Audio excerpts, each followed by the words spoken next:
Hi, welcome. This is Dr. John DeMartini. This is one of the most amazing and inspiring shows that you can listen into. If you want to be on the edge of your seats, if you want to open up your heart, if you want to expand your mind, and you want to meet incredible people, stay tuned because you're just about to experience a transformative radio show that will change your life. And you're listening to the Dr. Pat Show that's coming up right next.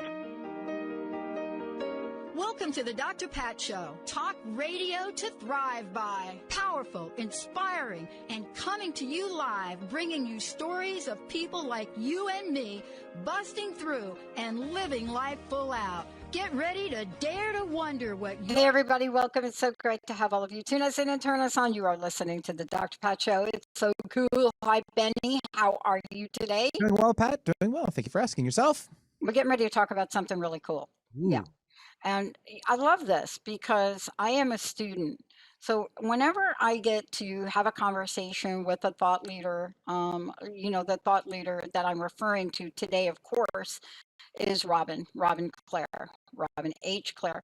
And every time I get to have a conversation with someone like Robin, who is, the host of a fabulous hit show, but it's even more than that. It's really looking at how do we look at our lives? How do we look at our stories? And then what do we do with it? And what is that transformative power? What is that superhero power? What is that thing that we can ignite from who we have been in our lives? What is that thing? But there's another question, though, that Robin's going to address today. It's even more important than that, is once you figure that out, now what? Like, what can you do with it? Think about this, everybody, just for a minute. We have such an imagination.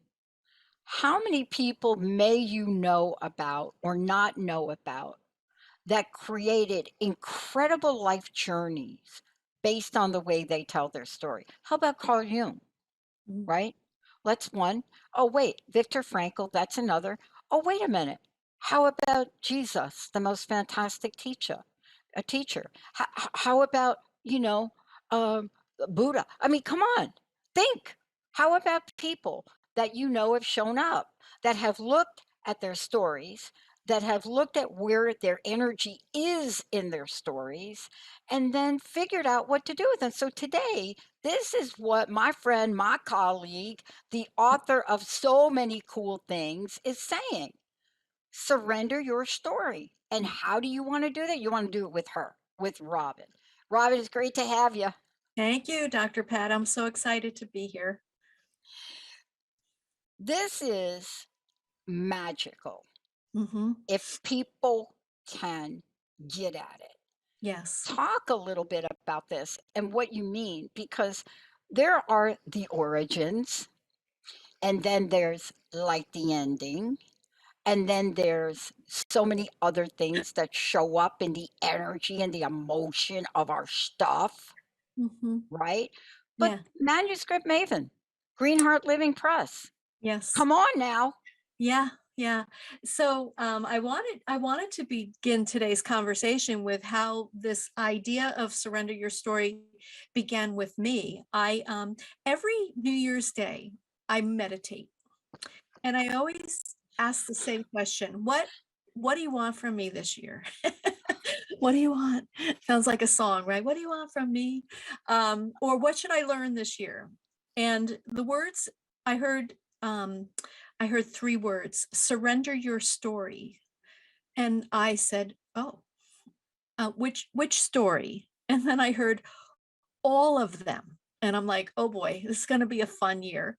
So I started thinking about what stories. And when I started thinking about what stories, I started thinking, wait, the story of my relationship with my parents, the story of my traumatic childhood, the story of my marriage, the story of my work, the story of what, am I successful? Am I not successful?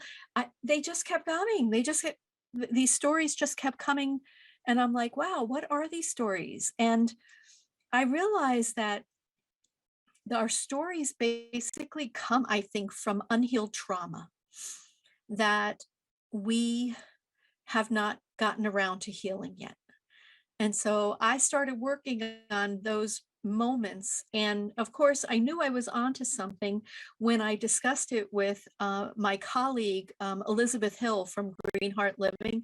And she said when I told her that story, she had like goosebumps all over when I said, surrender your story. So later on, we'll talk about a collaboration that she and I are doing around this concept. Yeah.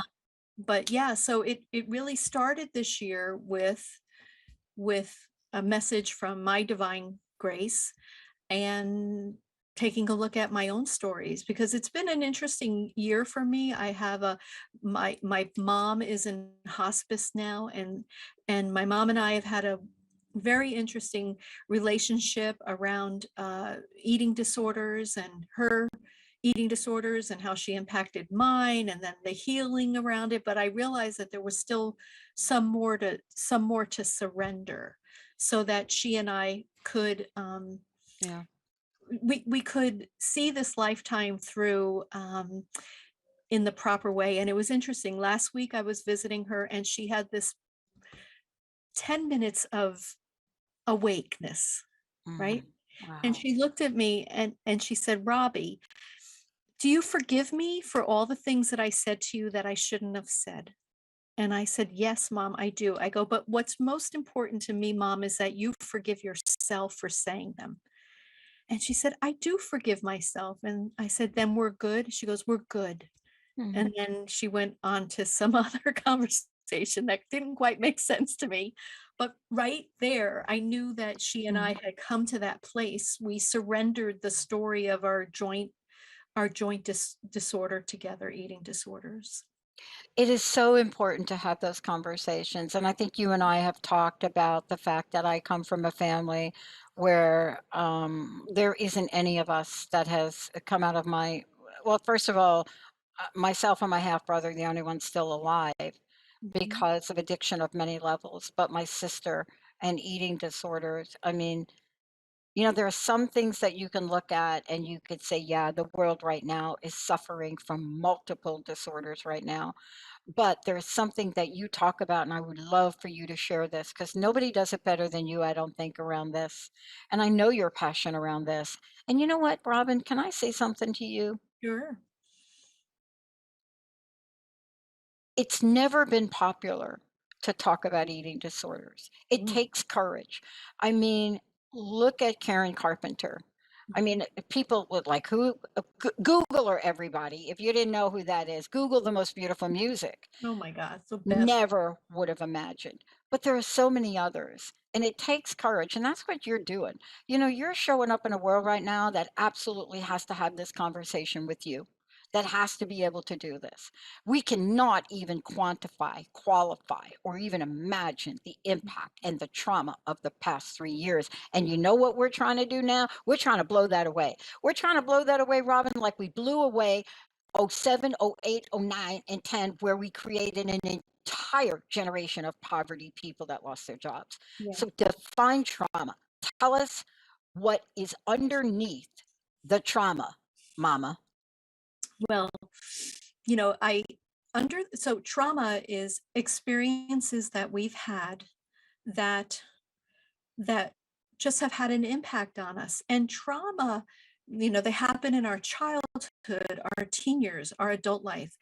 And people tend to think of trauma as something like life altering, abusive, and it could be just singular events. And so for me, the the area of trauma that I experienced the most in my life was humiliation. In doing some activities in Gay Hendricks' wonderful book, The Big Leap, I discovered that I had been humiliated in public 21 times. And so this humiliation and shame is something that I know that I've come to heal in this lifetime. And I found two things that were interesting. One, it was stopping me from being successful because I was afraid of being humiliated. And then also having two eating disorders. One was obsessive compulsive food disorder and the other bulimia. The obsessive compulsive food disorder was the beginning of the bulimia, right? You can't overeat. If you don't overeat, you're not going to look to purge. But the purging I found was a way of self-humiliation. Because if I humiliated myself in front of the mirror, then it was almost like, okay, then nobody else can humiliate me. And so I had to do a lot of healing around um, what were the sources of my humiliation, and how could I had to heal those individually, those little trauma patterns, parts of myself. I love that work. I work with my therapist. We look at all the different parts of me. Like, it's never all of Robin that's a mess or all of Robin that's upset. It's always a part. And that part of you that's upset is always typically related to some trauma that happened to you. So it it can be, if we're talking about eating disorders, I'll share one example. When I was 6 years old, I was at summer camp, and my mom and my grandmother decided I needed to be on a diet. And so all the little kids are sitting around the table, and the counselor would announce every day, everybody can have dessert but Robin. And I would be so mortified. I think I was mortified. I was 6. I don't know what I was feeling, but I would get up from the table, and I would run out of the dining room at the camp, and I still to this day, Dr. Pat, can hear the screen door slamming shut. It's like blazed on my brain, that sound. And and that was the beginning for me of that was my first, well, it's really my second time I remember being humiliated, but it was definitely on that list of 21 times. But we see that. So someone might say, well, why was that humiliating? Or I don't get that, or I don't get that that's trauma. And that's what I'm saying to everyone. Our trauma pattern is what is happened in our life and what we have come here to heal, because I am here to talk about this stuff, but I couldn't talk about it if I was afraid of being humiliated. And what I discovered in writing Feast and Famine, my book on recovery from addiction, is that nobody can judge me unless I give them the title of judge. Mm. And when I learned that and put that in the book, I was really blown away, Dr. Pat, because I thought everybody could judge me. I thought that everyone who said anything to me somehow had a right to say that to me, and I had to listen to it and I had to accept it. And that's not true.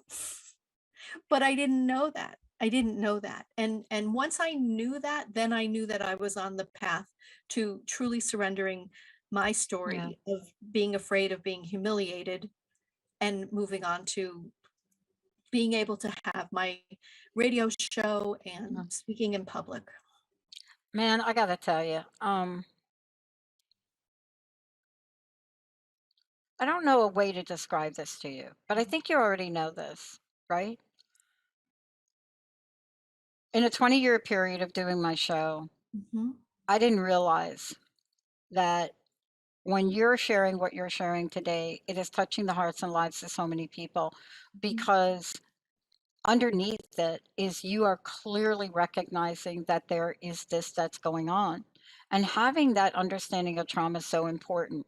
You know, Robin, one of the things you've said, I want to get back to, and I'm going to go ahead and skip this break so we can continue. But one of the things I really want to touch upon is something you said and how we get ready to surrender our story. But what you said was so impactful. And I want to remind people of this because we have this sensationalized view of how we are affected by things in life, other people, places, and things. We have this idea. And we also have this idea that it has to be this pop culture, number one television, traumatic thing they show you. Mhm. But there are things that are so simple. For example, I grew up with 2 drop dead gorgeous stepsisters. Unbelievable. My sister Joyce, she could have been on the cover of any magazine. Mhm. She never felt good about herself. and my other sister. And what I discovered as time went on is what you just shared. And I want to talk about this because she was never really able to surrender her story.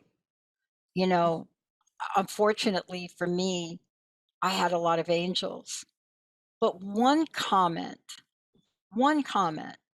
that is made where somebody says something like, you should never stand in between those two girls, to me.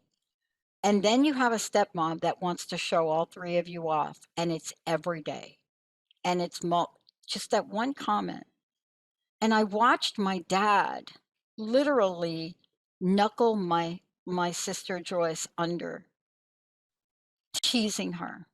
How do you take somebody that was so beautiful and so gorgeous on the inside and out and have a life turn into a life of drugs, alcohol, submissive to violent men?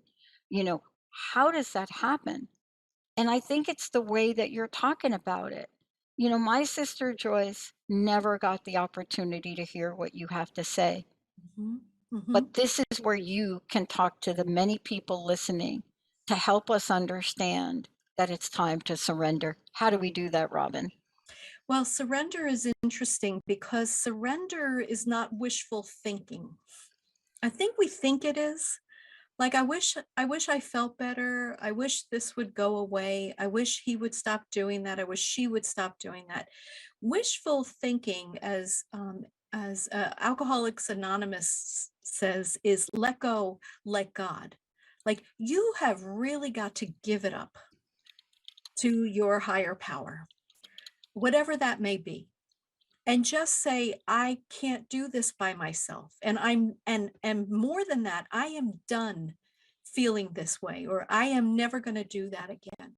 And so surrender is, for me, how I always know I've been in surrender over a situation is I'm always amazed how quickly I have the answer to the problem that I was struggling over, that I was suffering over. It's almost like it's like one of those shower moments, those aha moments.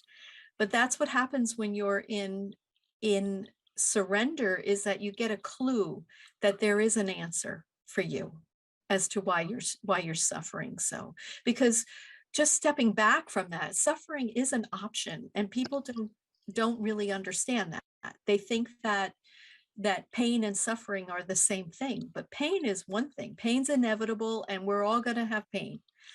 But suffering is an option. And the way to get out of the suffering that you're in is to get into surrender, so that you can welcome in grace into your life, which is anything. Grace is anything.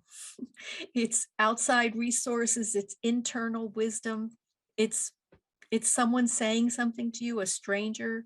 You know, I always think of everyone that I meet as a messenger from God to me.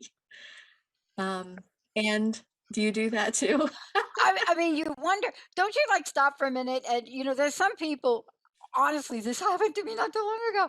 There's some people that you meet and you think, really? And then you have to take a moment and say, wait a minute, this has got to be like a message. This can't be, this is so like bizarro. Yes. It's don't let your Pat, don't let your ego come in here and do something crazy right now. There is a reason you are in front of this person right now, right? How do Yes. you get there, Robin? How do I Because get? that is such a critical point to be able to hit the pause button and say, okay, wait a minute. This feels so unusual, awkward, whatever the feeling is, that it's got to be a messenger. Or you know, I also believe that when you are committed to healing your life, when you're committed to surrendering your story, healing your life so you could step into your sovereign and serve others, you know, you truly serve others, and those others being your family, friends, colleagues, clients, anybody, right? When you're really committed to that healing your life story, everybody shows up, but they show up as the good, the bad, and the ugly. They're not necessarily just going to show up and be like, hey, you know, the God said he wants you to know this. No, they're going to like smack your, not literally smack you around, but like spiritual 2x4s, right? and get you to think, or Yeah. or people come back into your life that you have to heal that relationship with. Yeah. And you're like, why is this person back in my life? Right. I thought I ran away from them before, but you realize I got to do this. I have to do this. I have to heal this part of me that was impacted by this person. I'll just share an Yeah, interesting please. story. So my mom and stepdad were coming up from Florida for assisted living, and they were going to choose to be by me, and they were going to or choose to be in New Jersey with my stepbrother who's a doctor. And so I said to them, the choice is the dutiful daughter or the devoted doctor. You have a choice to where you want to be. So they chose the doctor. But as soon as they told me of their choice, I could hear all these different parts of myself reacting to this. What about this? And what about this? And I realized that there were all these parts of me that I needed to have a conversation with, because they were still upset from the times that my mom and dad chose something over coming to see me or visiting me or doing something with me. Like I felt like they chose the more squeakier wheels in my family than me. But I realized, wow, I've got to work on those. They were so loud. Like I could hear them, like the different parts saying, oh, here we go again. And then I realized it was there's more people in New Jersey to help them. There's only me and my husband here. And so it was really a better choice, especially as they're in their 90s, to be with my stepbrother, who's the doctor, right? But I had to go through that healing of old trauma, just even simple things like we don't think about when they would have chose to go to somebody's house for a holiday versus mine. Yeah. That Oh my traumatic, God. I don't know, maybe it was for me. And that's what I'm saying to all the listeners. You don't have to have what the world defines as trauma for it to be considered traumatic for you. Yeah. There are so many layers of it. I mean, and what I love about this is this is inviting everybody to take a look at these things. I mean, there are simple things. There really are simple things Mhm. that could turn out to be a story that we just engage with and we carry forward. Isn't that really what we're talking about when we're talking about surrender? Let's define surrender beyond this wishful thinking. There are things that one of my mentors used to say to me, how did they say it? Okay, I get these confused. They said, "What are you today? Are you Teflon or Velcro?" I'm like, "What? Hmm. Are you Teflon?" And I say, so I'm like, "Oh, Teflon is like to slide off the thing, right?" They said, Right. "Yes." Yes. Velcro is like attach. Which It's one are going to you stick to today? you. Yeah. Yeah. What is it that you're Velcroing from your past that's not allowing you to Teflon your future? Yeah. What? But see, this is what we need to understand of what your message is. These aren't just stories that, oh, would be great. They get in the way of things. Can you talk to that for a minute, Yeah. Robin? So I was thinking about that. I was thinking about some of my own personal surrender stories. And one of them was life is hard. Oh boy, yeah. Like life is the farthest from hard when you're in the flow, right? If we're really clear about what is the law of attraction, if you really know that you are a spark of the divine, like if you embrace that, it's almost like you just have to declare what you want and take action and get out of the way. And things will happen for you. But if you believe that life is hard, that's what you're going to manifest, is a bunch of hard things in your life. Now, dealing with an elderly parent is hard. Trying to get all the healing in before it happens is hard, but that's a different type of hard. It's not an overall life is hard, so I might as well give up now. So that's a personal surrender story for me. Another is people will change. And I really have come to learn that people don't change unless they want to change. And then really it just becomes their perception or their reality. And then I have to say, am I willing to accept their reality and have that reality be part of my life? And sometimes the answer is yes, and sometimes the answer is no. And another one is measuring success. What does success look like? And for me, success is measured by impact. So how impactful am I being? Am I helping others? And then of course, success is measured by impact, and impact is rewarded with abundance. So what does abundance mean to you? Right? We just assume that money is success. And that's a story that I had to surrender, because my life is bigger than how much money I'm making. It's about how am I serving others. And I have to say, the more I stay focused on how am I being of service and sharing this wisdom that was given to me through my whole spiritual path, then the money follows. Because Oprah said that too: do what you love and the money will follow. And we hear that, but we're not always so sure we want to accept that. Is it you can talk to this too, because this is also a story that we got to surrender. We don't trust in it. We Mhm. think Oprah says it, oh, but that's Oprah. But Right. the minute that we can have our own experience with it, and that's really, I think, what you're bringing forward, is to say you can create an experience with this. There are things that people are going to learn from you, Robin. There are things that people are hearing us talk about today. There are things that people are thinking, wow, I don't know how to do it. I need some help. Mhm. I want to take a short break. When we come back, I want to go into now what? Yeah. What is it like? Everybody thinks that life after surrender is like I got my rose-colored glasses on and this is gonna be so fun. But before we do that, can you take a minute? How do people find out about you? Yeah. How do they get a copy of your book? How Mhm. do they find out about your show? Everything. Please Yeah. tell folks how to do that. Yes. So my website is clarity.com, CLARE-ITY.com. And you can find me on Instagram and Facebook, Clarity by Robin.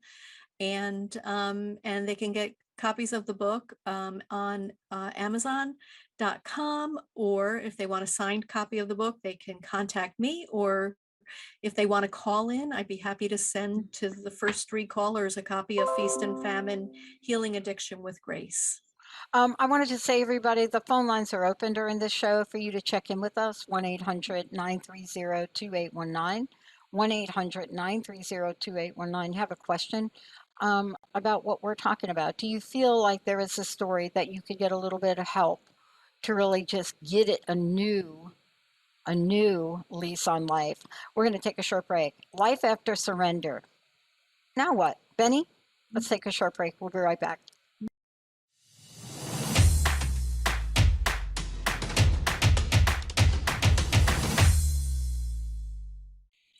Hey, everybody, welcome back. So great to have all of you tune us in and turn us on. Robin, I want to take a minute again to tell people not only about how do they find out about you, but your book, we're going to talk about that, because there's a piece that comes after Surrender the Story that can literally derail people. And, it's a good piece, but if you're not used to getting good in your life, you don't know what to do with it. So, how do people find out about you, and also the services that you provide, Mhm. especially for people that have not done this before? Yeah, they haven't done the work, right? Yeah, how do we do it? How do we get Yeah. with you? So my work is comprised of 2 pieces. One, I'm a well, 3 pieces really. I'm a spiritual life coach, and that's where I can help people to actually surrender their story. Looking at what is their past history, what's their trauma, what are we looking at here to get to a place where they feel comfortable in their life and they're willing to allow grace into their life. I know some people have a hard time with the word grace, but honestly, folks, I really believe that grace is around us 24/7. Yeah. And it's just a matter of how open we are to seeing it. And you just it's just in every conversation. It's in every time you look out the window. It's just what arrives. Like, I was talking to my brother. My brother Michael is also in recovery, and I'm trying to help him through my mom's hospice journey so that he stays sober with me. And so we're having a lot of conversations about recovery and trauma and traumatic experience. And so I'm talking to him and he goes, "Oh, there's a cardinal on my windowsill." And I'm like, I go, "The cardinal is a symbol that our ancestors are in the conversation with us." He goes, "Oh, I didn't know that." He goes, "It's very loud. It's like talking to me." And I said, "Yeah, that's our ancestors. They want to know that this is an important conversation and we should continue it." And so that's just one of the signs from the universe that you're on the right path, or you need to shift your path, right?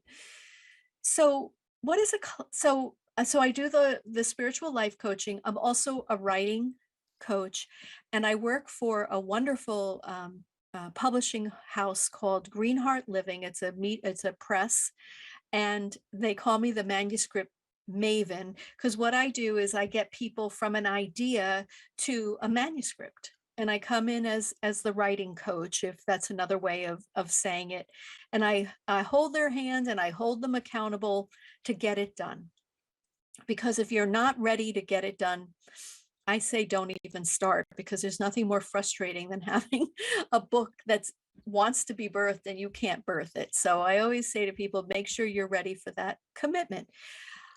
But what we also do at Greenheart Living is collaborative books. Many people call them anthology. And so we come up with an idea that we think many people might relate to. And so for this anthology called Surrender Your Story, we're looking for 20 writers to write one chapter of the book to then become an author, because they'll be their first book or their second book, whatever it is, but they become part of another book and they have to just write one chapter. So who are we looking for?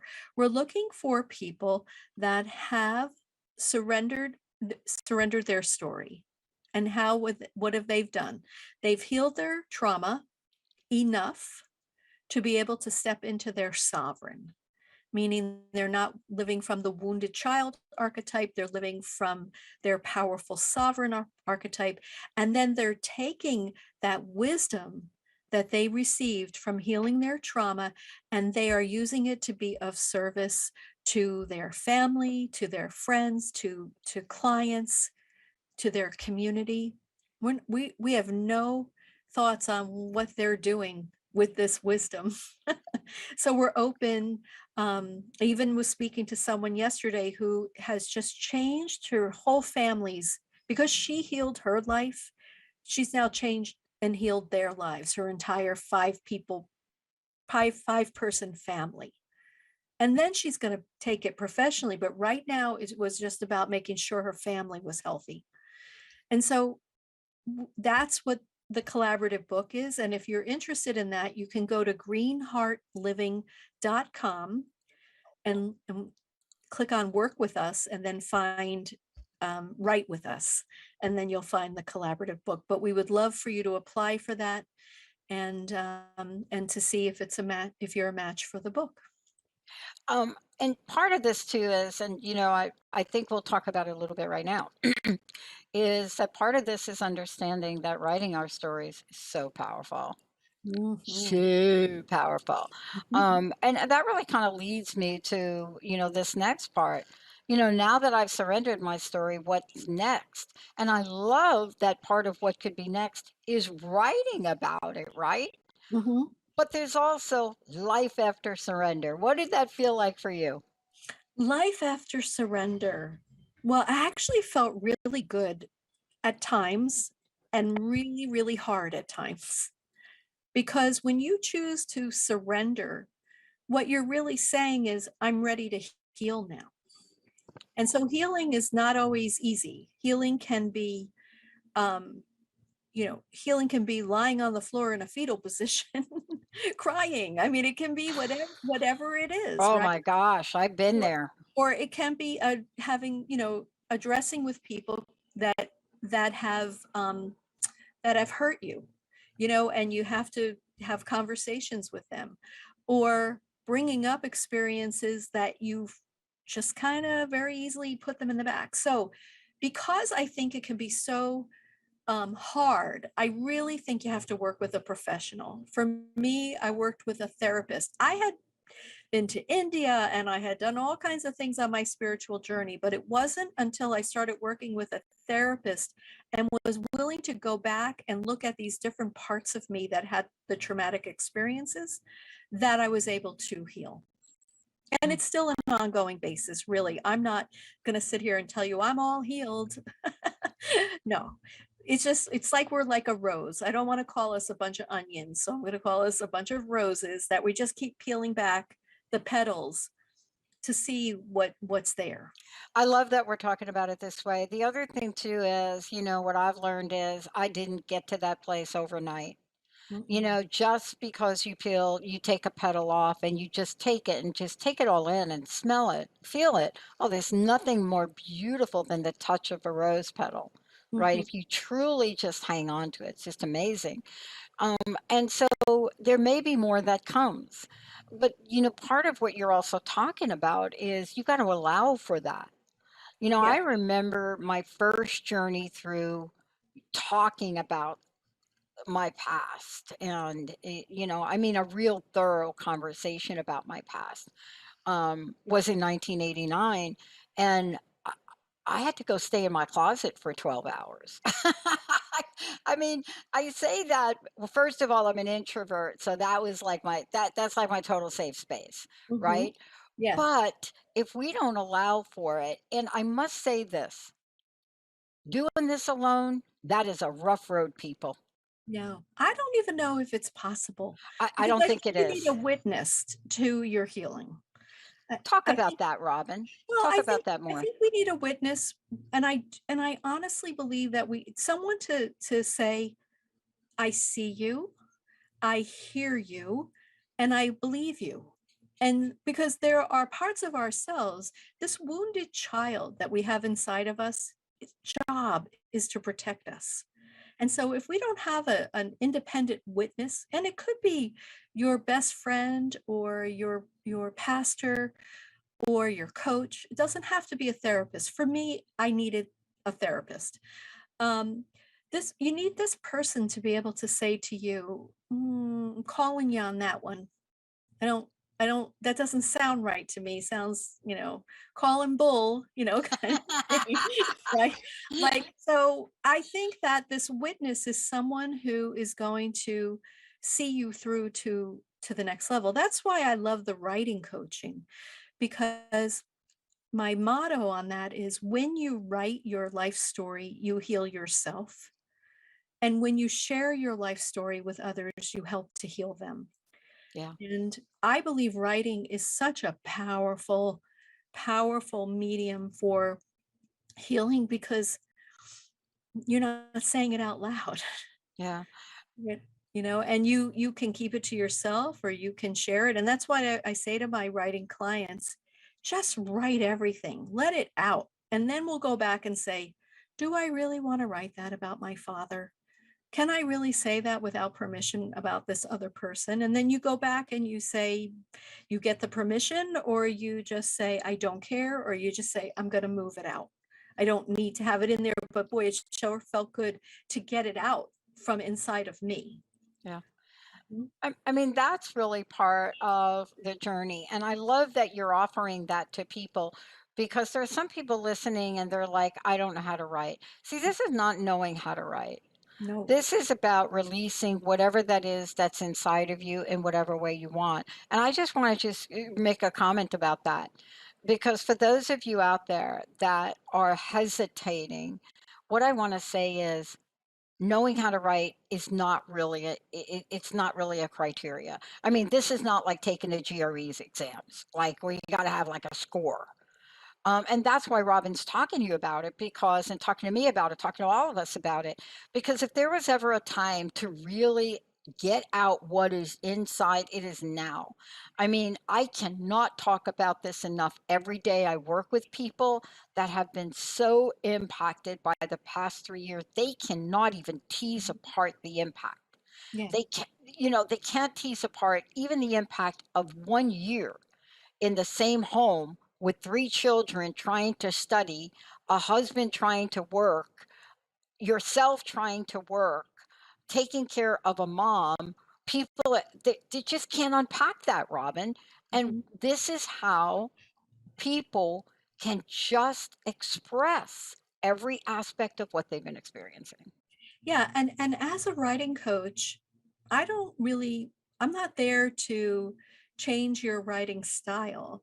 I'm there what's called developmental edits. So let's say you're writing about a situation. I will look at it as a coach, but I'll also look at it as the reader, and I'll say, a lot of times, and I'll put comments in the side of, and some of them are like, wait, what? More? Like, wait, you can't leave us here, like the reader. Like, it's like they're, my coaching style is to be the reader and say, I need to know more about that. Yeah. So the And reader and not the rater. the You're not reader, there to rate people. You're oh not there no. to say, "Oh, hello," like on a scale of 1 to 10, let me tell you about you. See, that's really why we have to have this conversation, because you're really bringing something to the table that's very different to what people may understand about this process. For Mhm. you, the compassion and empathy for somebody's story is first and foremost. Oh yeah, I've cried a lot reading my clients' chapters because I can really feel, and I have to say this, and with true honesty, I am so humbled to be given that privilege of being in their story like that. Oh, I take it very, very seriously, and I don't talk about it with anyone.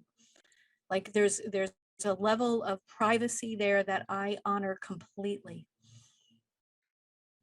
Yeah. Robin, I want to ask you this question. When we take a look at things that happen, you've seen your clients change. Mhm.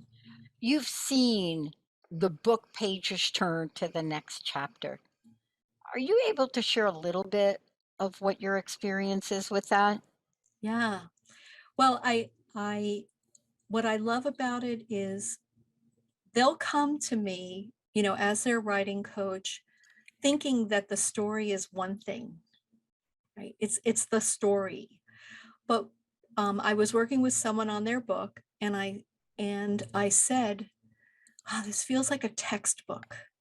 And a self-help book might you might think it might be a textbook, but the best self-help books are when you're in the story. So then she came to me in one of our meetings and started telling me all the things that have just happened in her life, all of the healing that she had to step into. And I'm like, perfect. I call it a spiritual setup. She had to actually experience the healing because she has to bring that story into the book. Like, she knew what the content was that she wanted to teach, but she didn't know where she fit into the book. Now she knows exactly where she fits into the book. And putting yourself in the book is what makes people say, wow, I get this. I like her. I don't like her, but I can relate to her. I can relate to what she's saying because she lived it. And so if you're going to write a self-help book, yes, you can write a self-help book and make it a textbook.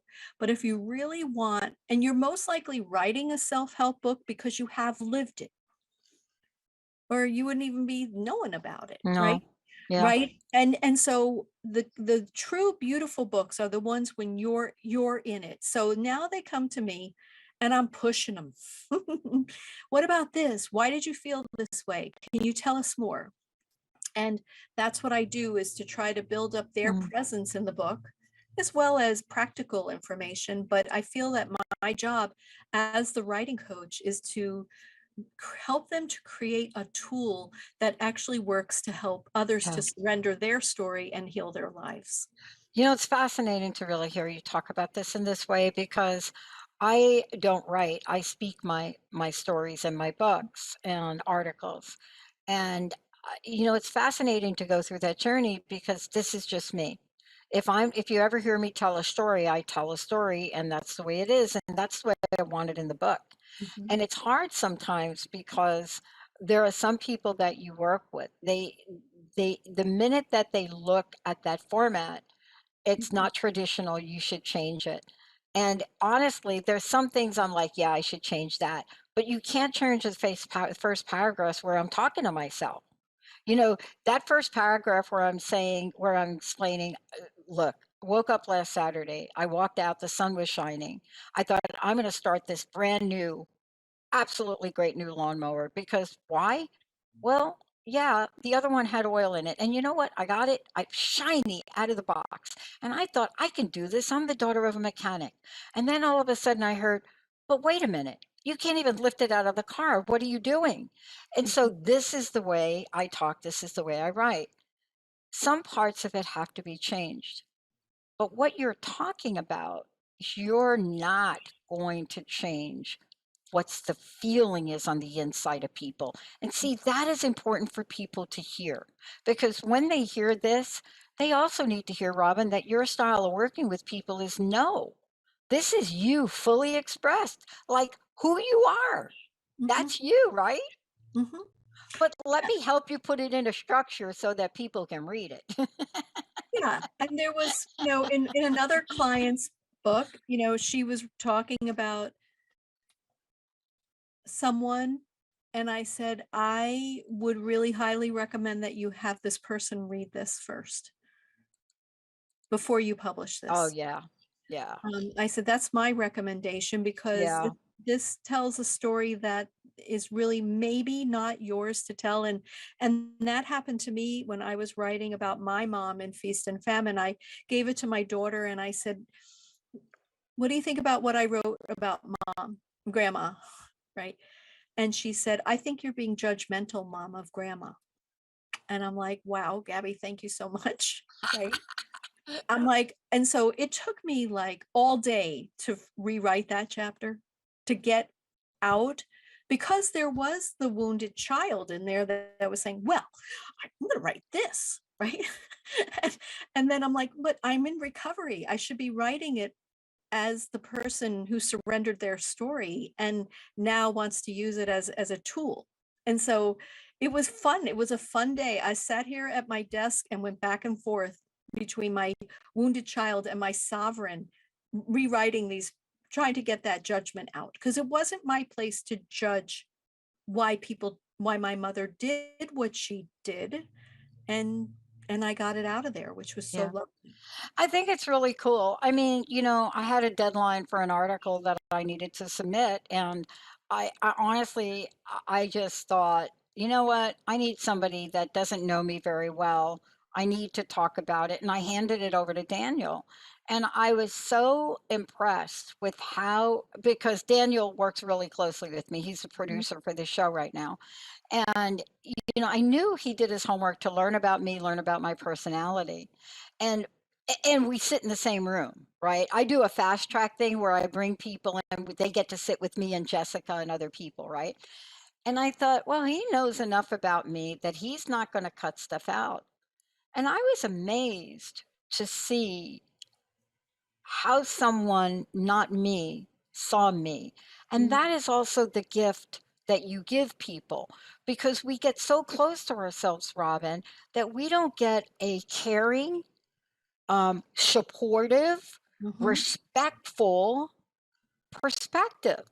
And see, I can't even put a value on that. And that is the other piece that comes with the work you do to help people with their stories.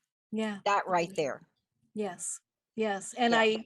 and I don't know, that a client today said to me, I just love working with you because usually I don't take constructive criticism well.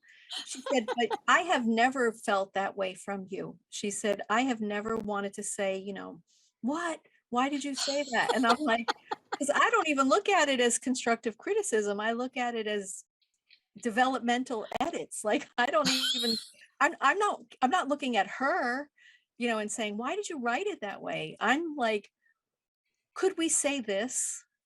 What if you added this? What did you mean by this? Like it's more like I'm not like, why is your story so messed up? Like I'm like, I don't care. Right? I'm not there to judge the story. I'm there to make sure that it's written in a way that helps other people. Yeah, it is really funny. And I want to really bring it home to say this. What you're sharing about today has been a journey for all of us. Mhm. In the broadcasting arena, there was a rule of thumb somebody made, I don't know who, where you just don't share your story. And about 10 years ago, maybe even a little longer, one of our listeners called me out about it and said, Pat, you can't follow that model. People want to know who you are, Mhm. what you're about. And she said, none of us even knew you were sick for 10 years, like when you were doing the show. How did that even happen? Right. And she wrote me a handwritten letter and I got it. And it's been a slow journey. But with your help, Mhm. people can get on it now. Robin, thank you for today. I You're want to welcome. ask you again to share how people can connect with you. And I would love to know your personal message. Yeah. So people can connect with me personally at clarity.com, CLARE-ITY.com. And then also, if you're interested in the Surrender Your Story book collaboration, please go to greenheartliving.com and you'll find us under Work With Us, Write With Us. And so, what is my personal message? I- What I'm working on, and my personal message for everyone, is that we are truly divine sparks, and there's a spirit matter inside of us. And when we can connect to that, what is going on inside of us, our own inner divinity, life just unfolds for us. It's not a struggle anymore. And you just have to know that the answers that you seek are all inside of you. And if you need additional support, please look for outside resources to help you, but you can always start from within. How do we listen to your show? Yeah, I am on Transformation Talk Radio. My show is Hungry for Answers: From Recovery to Your Ultimate Life. And I'm on the first and third Thursday of the month at noon Eastern Time, 9 Pacific. Yeah, and by the way, that follows my show, everybody. Robin, I can't thank you enough for really opening up your heart, open up your mind, and open up your talent to help so many people do something that seems so daunting. Thank you for all you do to create a better world. And thank you for having me, Dr. Pat. Yeah, I want to thank Benny for doing what he does. I want to thank Daniel for doing what he does. And I know, Jessica, you're hiding back there as well. It does take a village to do this. And I'm telling you, I love the village that we live in. We'll see you next time.